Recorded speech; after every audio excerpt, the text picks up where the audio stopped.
Hello my friends, welcome to my corner.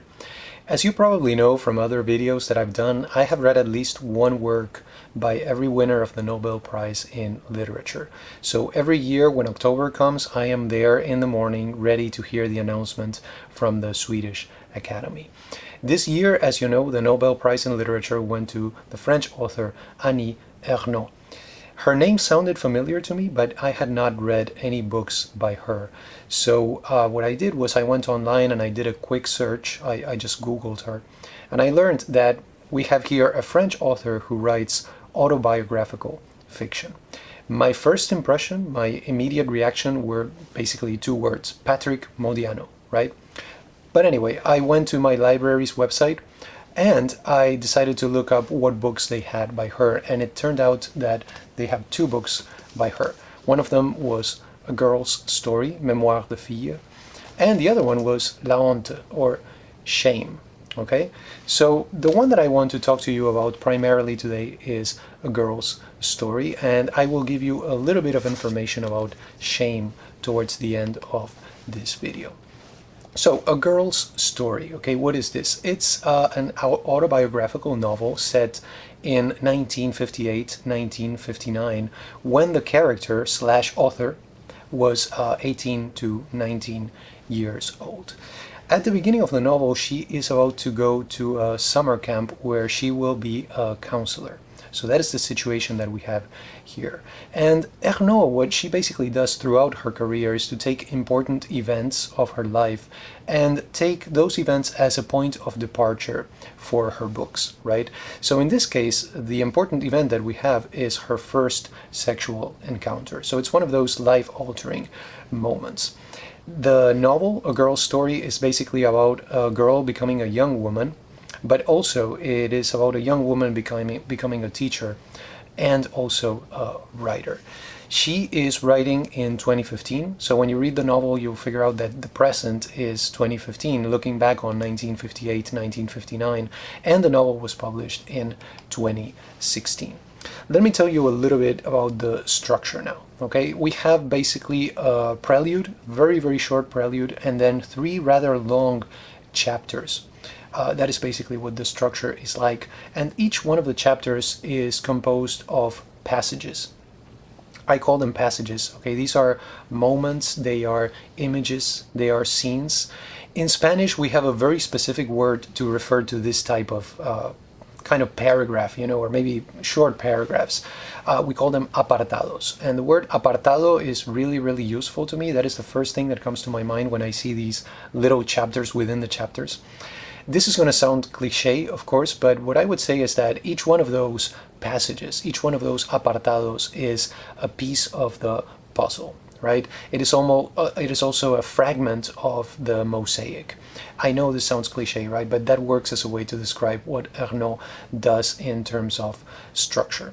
And then if you look at a little bit of a bigger picture here, you could also say that each one of these books, each one of these works that she publishes is also a piece of the puzzle that is her life. So that is the structure of the work and also the structure of her entire oeuvre.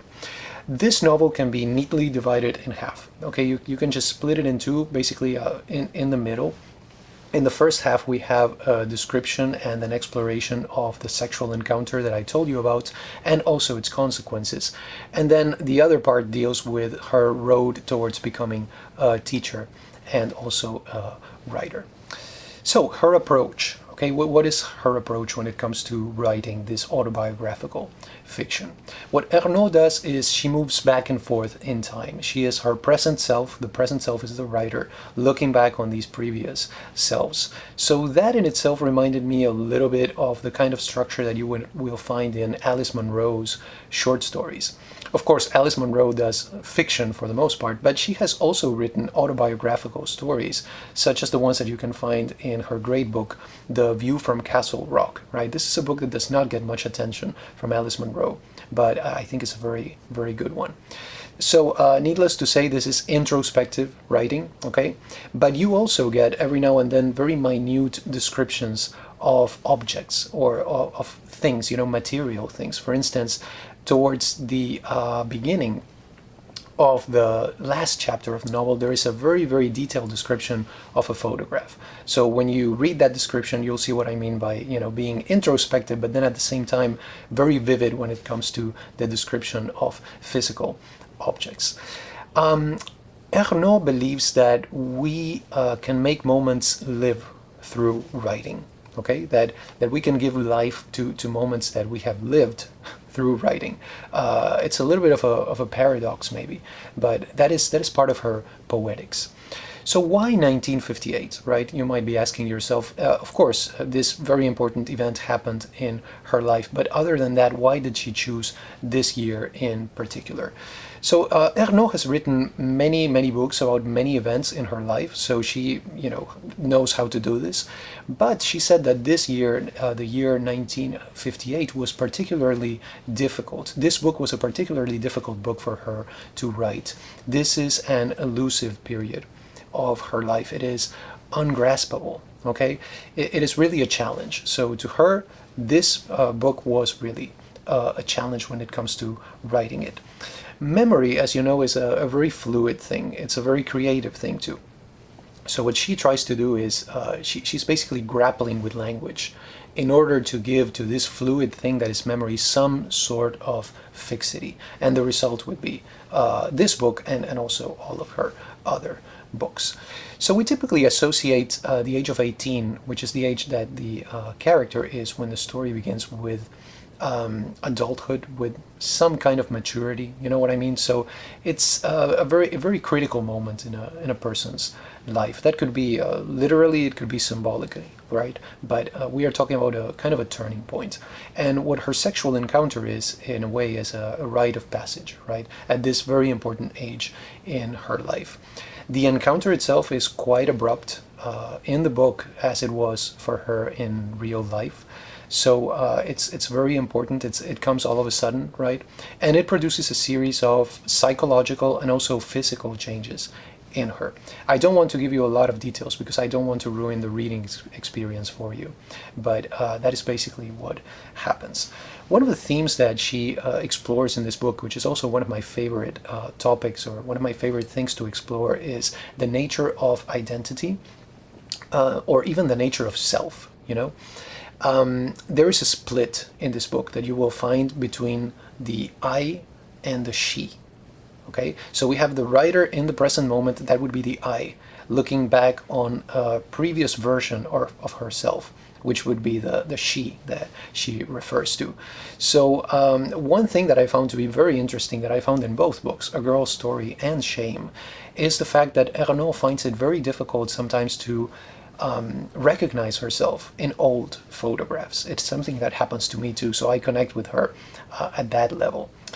So that scene, and also just Ernaux's poetics as a whole, suggests that we are not really entirely individuals, but we are rather a series of selves, a series of masks that we wear, right? A series of personae that we have throughout our lives as we develop, and that we just, put on and then take off as the necessity comes.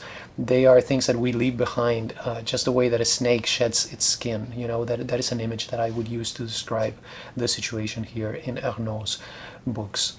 She, as a writer, right, describes herself as a ghost of that 18-year-old girl that she is trying to portray. So I think that was a very, very interesting concept to find here, the idea that the memoirist is quite literally a ghost writer, So that comes from the book itself, from her reflections on what she is doing. We have, of course, a woman's perspective. Okay, so that is one difference with Modiano. I'm going to go a little bit more into that soon. Ernaux has been described as a feminist author, so this is something that we have to address. It's a very important part of this work. So A Girl's Story basically describes the effects on a girl of her first close encounter with a man. So you can see right there why this would be a very important aspect of the book to discuss. And after this encounter happens, there are two things that become leitmotifs. One of them is digestion, and the other one is menstruation. She also feels that she has a claim on this guy because of this encounter that happened. And that's all I'm going to say. I just want to give you a little bit of information so that you can enjoy the book. After the encounter, she also becomes a little bit of a collectionneuse, to borrow that title from Eric Rohmer's film. She starts keeping a log of the men that she has been close to. So I thought that was very interesting. And as a result, she is also bullied by the men around her, which is those parts are tough to read. She says that everywhere on earth women are surrounded by men who are basically ready to stone them. So we do have a lot of insight into feminism and the feminist perspective through this book. I want to spend a minute at least comparing Ernaux with Modiano, since that was my first reaction, and I think that of many people too when they hear autobiographical fiction, especially in the context of the Nobel Prize in Literature. There's one point in the novel where Ernaux says that she is not trying to construct a fictional character, but to deconstruct the girl that she was. So you can see the difference, right? And when I read that, I was like, it's right there, right? That is the difference with Patrick Modiano. It's right there. Ernaux is really a lot closer to the memoir as a genre than Modiano is. Of course, Modiano has many books where he really comes close to the memoir. The obvious example would be Pedigree, right, from 2004. But also, he has the book Family Record from 1977 that also, goes into the story of his family. So that is closer also to the genre of the memoir. But for the most part, you could say that what Modiano does is to try to construct fictional versions of, or fictional characters based on himself. It's a little bit what Saul Bellow does, right, throughout his career. And, Ernaux, on the other hand, as she says herself, is trying to deconstruct her former selves. One question that we have to consider also is this one. Why write, right? Why do we write? And I wanted to share with you a couple of quotes from the book to see what answers Ernaux provides to this. This, I thought, was one of the most important parts of the book, at least to me. This is on page 98 of my edition in English. And this is what it says. But what is the point of writing if not to unearth things? Or even just one thing that cannot be reduced to any kind of psychological or sociological explanation, and is not the result of a preconceived idea or demonstration, but a narrative. Something that emerges from the creases when a story is unfolded, and can help us understand, endure events that occur and the things that we do. Okay, so that is a tremendous insight, I think, into one of the reasons why she writes also. What is suggested here is that she, Ernaux, and we as an extension, right, we do not write about meaningful things. The things that happen to us are not meaningful in themselves, but it is through writing that we give meaning to them. So it's a little bit of an existentialist approach to writing also. And I have another quote that I really liked. This one is on pages 149 to 150. She says, "The only thing that matters to me is to seize life and time, understand and take pleasure." And then she asks, is this the greatest truth of all in this story? And I think it's very important that both of these quotes that I've just shared with you are questions. Okay, so that in itself is quite telling. A little bit about shame. Okay, since I read it, I wanted to share with you a couple of ideas about it. The cover, as you can see, is pretty plain, and it mirrors the text, also the division between colors. This, in this case, we have a very striking, shocking event as the epicenter of the text, okay, as the point of departure. And that is this: when Ernaux was 12, her father tried to kill her mother. Okay, so you can, wow, it's like very, very powerful stuff. It must be terrifying, right? The novel explores, there are two themes that are explored in depth. That's why I was telling you about the colors. One of them is small town mentality, right? And the other one is Catholic education. In a sense, the main theme of this novel, I would say, is social class, okay? It seemed to me, okay, this is just my idea here, that in the process of writing, that very striking event that I was hoping to hear more about sort of becomes kind of a pretext to this novel. Okay, that is just my impression of it, and I believe that there is a lot more depth to A Girl's Story than there is to Shame, and that is the reason why I decided to focus on A Girl's Story for this video.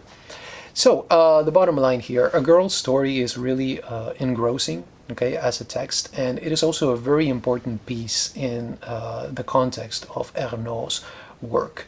With this novel, she says she's trying to push writing as close to reality as it can go. So you can see this is very important. She has not made that claim about other books that she has written, so this is quite an important book. I definitely want to read more by her. My initial choice was The Years. Many people say it's one of her most important novels. I ordered it online, but somebody beat me to it, and my order was canceled, but someday I will get it. And then what I have on the way right now is La Place, known in English as A Man's Place. And another important but very, very brief text, and I ordered it in French because I do want to experience her prose in French. Since I can read French, you know, I want to make the most of that. So that is probably the next step for me.